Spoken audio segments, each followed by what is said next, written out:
29 जून 2022 के ईश्वरीय महावाक्य सुनते हैं। आज बाबा कहते हैं कि मीठे बच्चे, तुम्हें किसी से भी जास्ती डिबेट नहीं करनी। क्या नहीं करनी? जास्ती डिबेट नहीं करनी। सिर्फ बाप का परिचय सबको दो।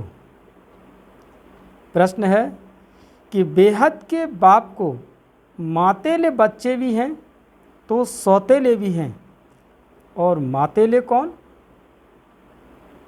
उत्तर है जो बाप की श्रीमत पर चलते हैं, पवित्रता की पक्की राखी बांधी हुई है। निश्चय है कि हम बेहद का वर्षा लेकर के ही रहेंगे। ऐसे निश्चय बुद्धि बच्चे मातेले बच्चे हैं। और जो मनमत पर चलते, कभी निश्चय कभी संशय प्रतिज्ञा करके भी तोड़ देते हैं, वो सौतेले। सपूत बच्चों का काम है बाप की हर बात मानना। बाप पहली मत देते हैं, मीठे बच्चे अब प्रतिज्ञा की सच्ची राखी बांधो, विकारी वृत्ति को समाप्त करो। आज का गीत है जाग सजनिया जाग। ओम शांति। बच्चों ने गीत का अर्थ तो समझ लिया। नई सृष्टि, नया युग और पुरानी सृष्टि, पुराना युग। पुरानी सृष्टि के बाद आती है नई सृष्टि। नई सृष्टि को रचना परम पिता परमात्मा ही करते हैं। फिर उसको ईश्वर कहो वा प्रभु कहो, उनका नाम भी जरूर कहना पड़े। सिर्फ प्रभु कहने से योग किससे लगाएं, किसको याद करें? मनुष्य तो कहते कि उसको नाम रूप देश काल है नहीं। अरे उनका शिव नाम तो भारत में वाला है, जिसकी शिवरात्रि मनाई जाती है। उनको बाप कहा जाता है। जब बाप का परिचय हो तब बाप से बुद्धि योग लगे। किसी से जास्ती डिबेट करना भी फालतू है। पहले पहले बेहद के बाप का परिचय देना है कि वह मनुष्य सृष्टि कैसे, कब और कौन सी रचते हैं। लौकिक बाप तो सतयुग से लेकर कलयुग के अंत तक मिलता ही रहता है, परंतु याद फिर भी पारलौकिक बाप को ही किया जाता है। वो है परम धाम में रहने वाला पिता। परम धाम कभी स्वर्ग को नहीं समझना। सतयुग तो यहाँ का धाम है। परम धाम है वह जहाँ परम पिता परमात्मा और आत्माएं निवास करती हैं। अब जबकि सभी आत्माओं का बाप स्वर्ग का रचयिता है, तो फिर बच्चों को स्वर्ग की राजाई क्यों नहीं है? हाँ, स्वर्ग की बादशाही कोई ज़रूर समय थी। नई दुनिया, नया युग था। अभी पुरानी दुनिया, पुराना युग है। बाप ने तो स्वर्ग रचा, अब नर्क बन गया है। नर्क किसने बनाया और कब बनाया? माया रावण ने नर्क बनाया। भारतवासियों को तो यह ज्ञान देना बहुत सहज है, क्योंकि भारतवासी ही रावण को जलाते हैं। सिर्फ अर्थ नहीं समझते। भगत सब भगवान को याद करते हैं, परंतु उनका पता न होने के कारण कह देते हैं कि वो सर्वव्यापी है, नाम रूप से न्यारा है, बेअंत है, उनका अंत नहीं पाया जाता है। इसीलिए सभी मनुष्य मात्र नाउम्मीद और ठंडे हो गए हैं। ठंडे भी होना ही है तो उनके आने का और स्वर्ग का रचने का टाइम भी हो। अब बाप कहते हैं मैं फिर से आया हूँ। भक्तों को भगवान से फल तो जरूर मिलता है, भगवान को यहाँ ही आकर के फल देना है, क्योंकि सब पतित हैं। वहाँ तो पतित जा न सकें, इसीलिए मुझे ही आना पड़े। मेरा आवाहन करते हैं, भक्तों को चाहिए भगवान। अब भगवान से क्या मिलेगा? मुक्ति, जीवन मुक्ति। सबको नहीं देंगे, जो मेहनत करेंगे उन्हों को देंगे। इतनी करोड़ आत्माएं वर्षा पाएंगी क्या? जब कोई आवे तो बोलो, बाप है स्वर्ग का रचयिता। हम अनुभवी हैं, हम अभी भगवान को ढूंढ नहीं सकते, उनको तो अपने टाइम पर आना है। हमने भी पहले बहुत तलाश की, परंतु मिला नहीं। जप तप तीर्थ आदि किए, बहुत ढूंढा, परंतु मिला नहीं। उनको तो अपने समय पर परम धाम से आना है।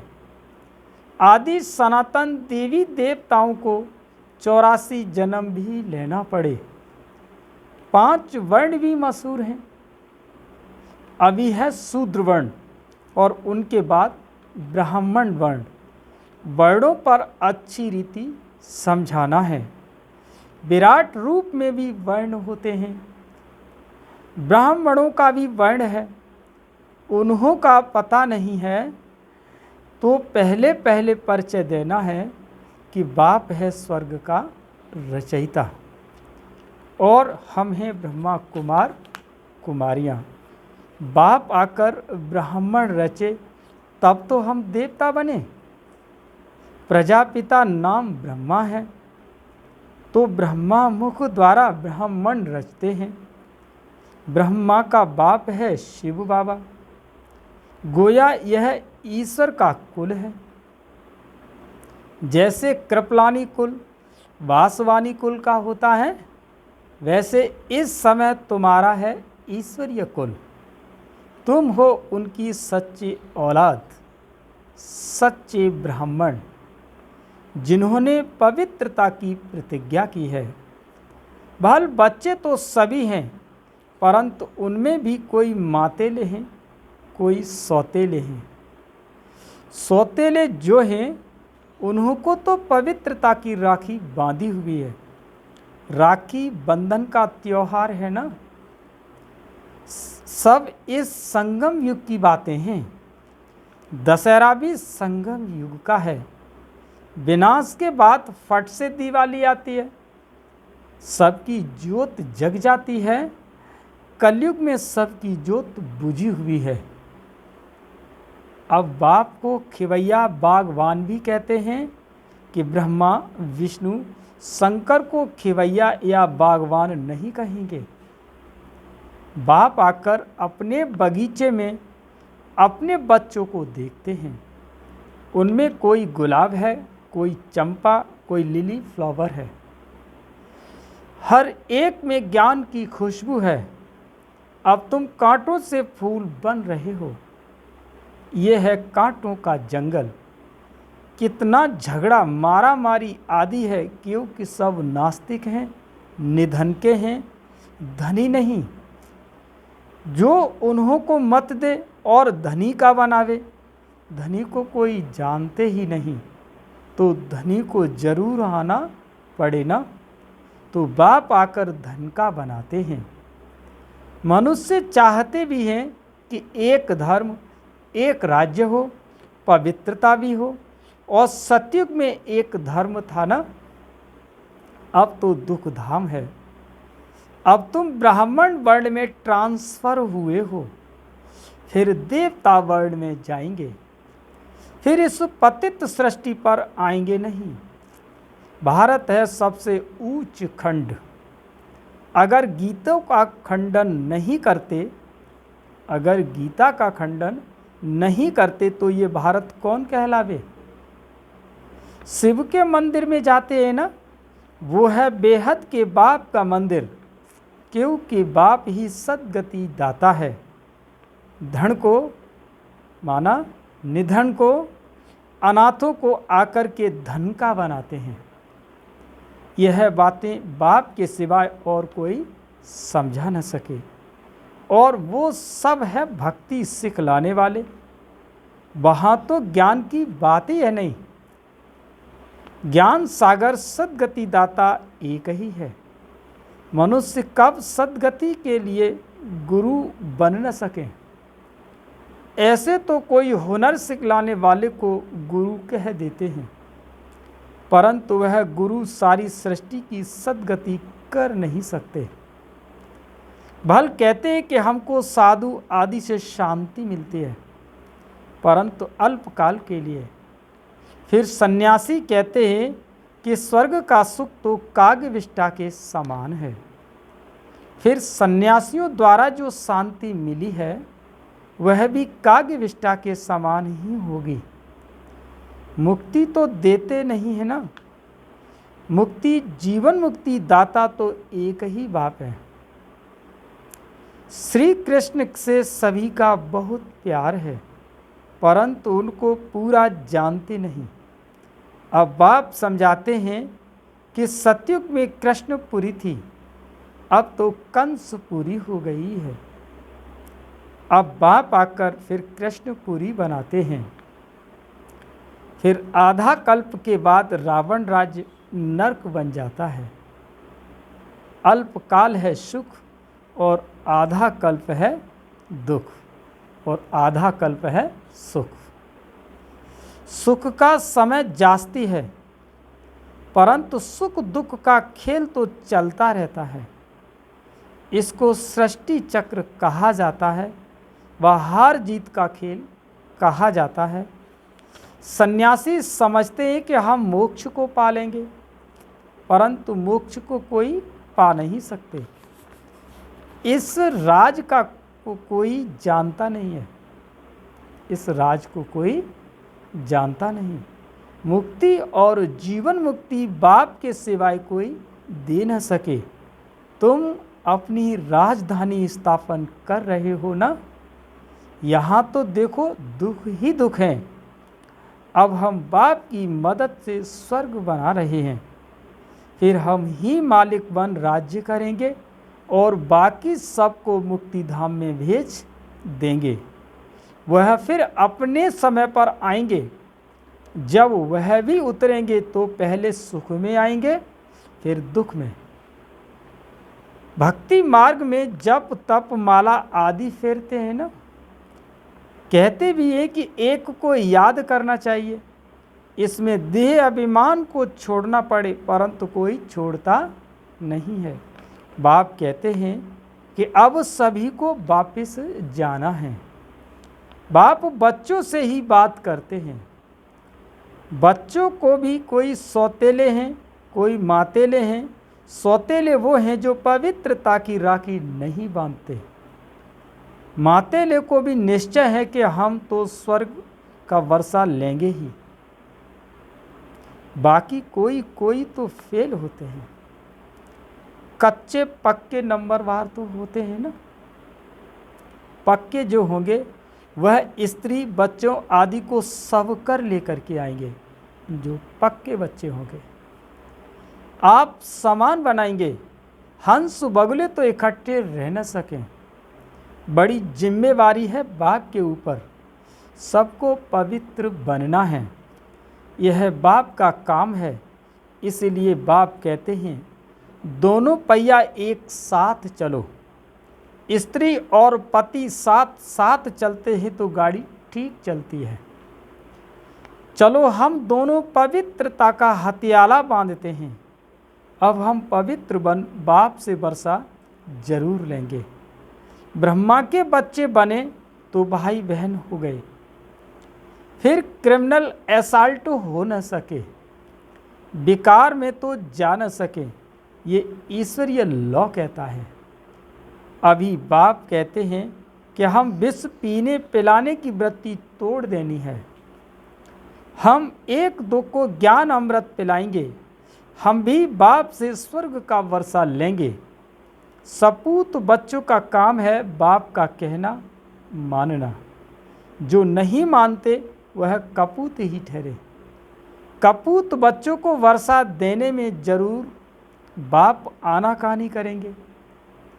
तुम ब्राह्मण देवता बनने वाले हो तो तुम्हें अपनी स्त्री को भी ज्ञान अमृत पिलाना चाहिए। आज बाबा ने कितनी बड़ी बात वार्निंग दी है। जैसे छोटे बच्चों को नाक पकड़ करके दवा पिलाई जाती है, स्त्री को कहो कि तुम मानती हो कि यह पति तुम्हारा गुरु ईश्वर है तो जरूर हम तुम्हारी सद्गति करेंगे ना। पुरुष तो झट स्त्री को आप समान बना सकता है, स्त्री पुरुष को जल्दी नहीं बना सकेगी। इसीलिए अबलाओं पर बहुत अत्याचार होते हैं, बच्चियों को बहुत मार खानी पड़ती है। तुम्हारी रक्षा गवर्नमेंट भी नहीं कर सकेगी। वह कहेगी हम तो कुछ नहीं कर सकते। बाप कहेंगे बच्चे श्रीमत पर चलो तो तुम स्वर्ग के मालिक बनेंगे। अगर कपूत बने तो वर्षा गवा देंगे। वहाँ लौकिक बाप से बच्चे हद का वर्षा लेते हैं और यहाँ सपूत बच्चे बेहद के बाप से बेहद का वर्षा लेते हैं। इसको कहा जाता है दुख धाम। यहाँ तो तुमको सोना भी नहीं पहनना है क्योंकि इस समय तुम बेगर हो। दूसरे जन्म में तुमको एकदम सोने के महल मिलते हैं, रतन जड़ित महल होंगे। तुम जानते हो कि हम अब बाप से 21 जन्मों का वर्षा ले रहे हैं। भक्ति मार्ग में सिर्फ भावना का फल देता हूँ। वह तो जानते नहीं कि श्री कृष्ण की आत्मा कहाँ है, गुरु नानक की आत्मा कहाँ है। तुम जानते हो अब वो सब पुनर्जन्म लेते लेते तमो प्रधान बन गए हैं। वह भी सृष्टि चक्र के अंदर ही हैं। सबको तमो प्रधान बनना ही है। अंत में बाप आकर फिर सभी को वापस ले जाते हैं। अच्छा, मीठे मीठे सिकी लदे बच्चों प्रति माता पिता बाप दादा का याद प्यार और गुड मॉर्निंग। रूहानी बाप की रूहानी बच्चों को नमस्ते। हम सभी रूहानी बच्चों की रूहानी माता पिता बाप दादा को याद प्यार गुड मॉर्निंग नमस्ते नमस्ते नमस्ते। मुख्य सार है, पहला पॉइंट है अपवित्रता का हथियाला बांधना है। दे अभिमान को छोड़ विकारी वृत्तियों को चेंज करना है। दूसरा पॉइंट है कि बाप की श्रीमत पर चल सपूत बच्चा बनना है। ज्ञान अमृत पीना और पिलाना है। स्वयं में ज्ञान की खुशबू धारण कर खुशबूदार फूल बनना है।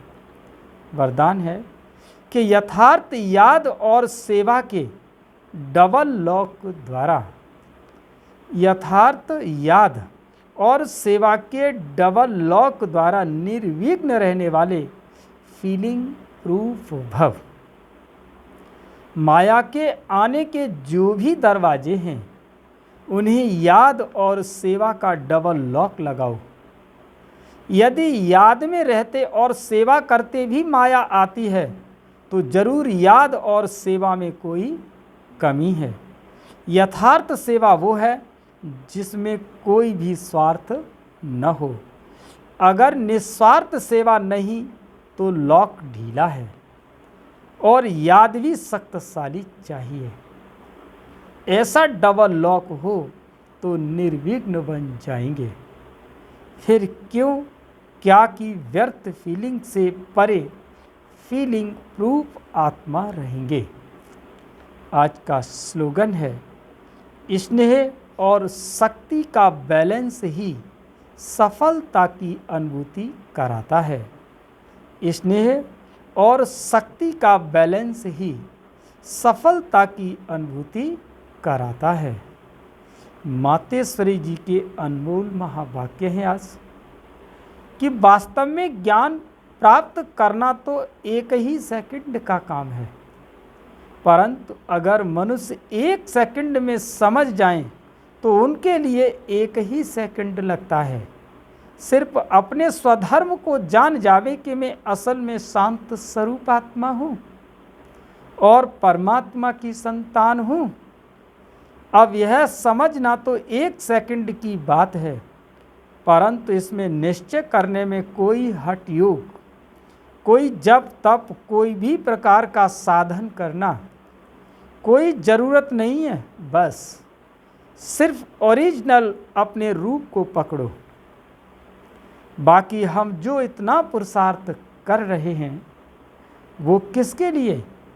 अब इस पर समझाया जाता है, हम जो जितना पुरुषार्थ कर रहे हैं वह इतनी बात पर ही कर रहे हैं जैसे कि अपनी प्रैक्टिकल जीवन को बनाना है, तो अपने इस बॉडी कॉन्सेंस से पूरा निकलना है। असल में सोल कॉन्सेंस रूप में स्थित होंगे व इन दैवी गुणों को धारण करने में मेहनत अवश्य लगती है। इसमें हम हर समय हर कदम पर सावधानी रखते हैं। अब जितना हम माया से सावधान रहेंगे तो भल कितनी भी घटनाएं सामने आएंगी मगर हमारा सामना नहीं कर सकेंगी।